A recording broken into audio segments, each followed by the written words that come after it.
Hi everyone, what's up? It's Joshua here with Alternative Brewing. Today we're going to be brewing coffee using the Flair Neo espresso maker.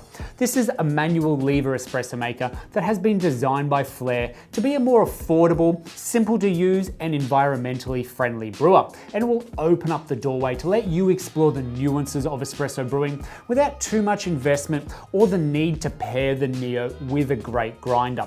It does this by using a pressurized portafilter, which Flair refers to as flow control, but it means you can get away with using a variety of grind sizes to produce a very similar looking brewed espresso. Now, the Flair Neo comes in a couple of different colors, including the gray model you see here. And if you want to shop the Flair Neo, you can by following this link up above, but stay with me now as we move through brewing an espresso using the Flair Neo.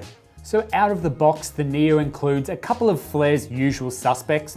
We have the brew head that comes apart in 4 pieces with the plunger, the water chamber that holds around 60 grams in it, and the pressurized portafilter with a brew basket that holds up to 18 grams of coffee in it, and then your shower screen. The accessories that come with the Flair are a dosing cup that seconds as a tamp and a resetting tool, a dosing ring, which is very handy to avoid a lot of messes, and then you also have a removable drip tray. And then that's it. And whereas other Flair espresso makers do come with a very stylish carry case and or a metal tamper, the Flair Neo does not, and it packages itself to be a very modest assembly, but does include everything you're gonna need to make an espresso. And to get started, a key component to brewing using any Flair espresso maker is a preheat of the brewing chamber, as it's quite a heavy metal component. And if you were to brew with this cold, it would draw a fair amount of temperature away from your brewing water, so it's always best to get this as hot as possible.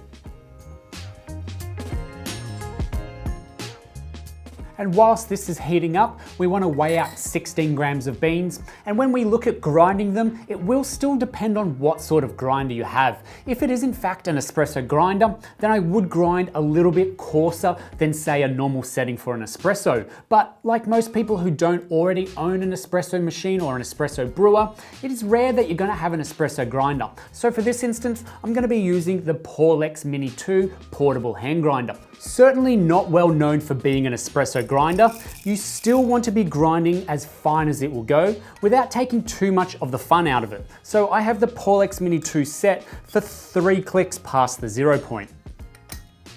With it all ground up, use the dosing ring on top of the portafilter to easily transfer your coffee into the filter basket. And with a few extra taps to level and distribute the grounds, tamp down with an even and level pressure. Then place a shower screen on top of this. From here, we're going to remove the brew head from heating up and place that on top of the filter basket.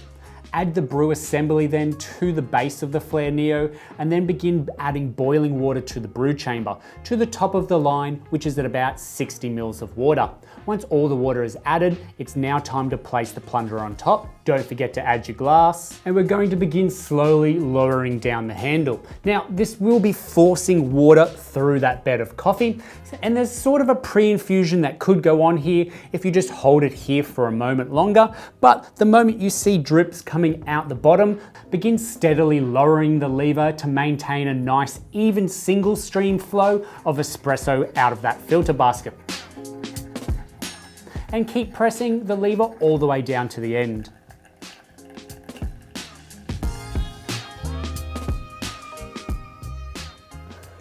Now, you should see a reasonably good crema and a rich dark color of espresso that's brewed.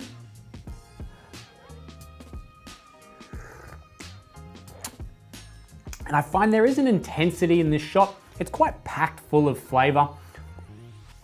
Perhaps a little bit acidic and definitely lacking some texture, but overall it's like a 7 out of 10 on its way to being a good espresso. Now, I do believe using a better grinder with the Neo, because there's more than just grind size to consider, you could be producing tastier shots with one, and then adding a shot of the Neo to some milk.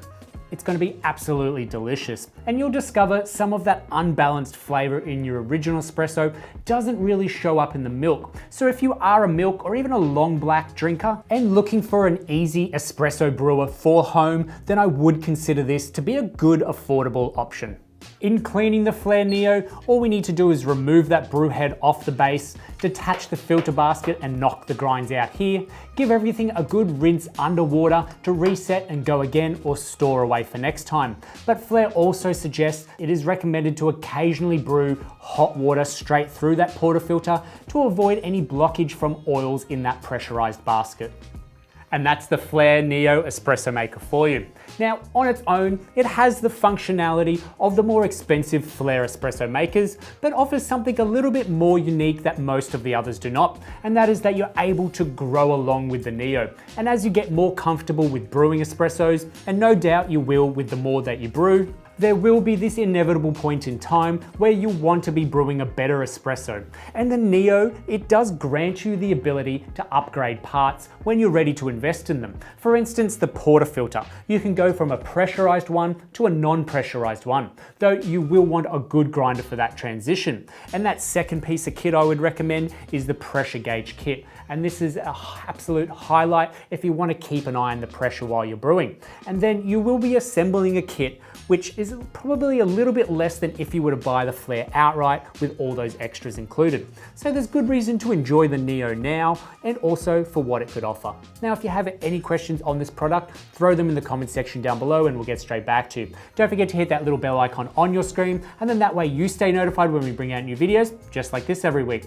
If you've enjoyed this video, hit the thumbs up. Thanks for watching and we'll see you next time.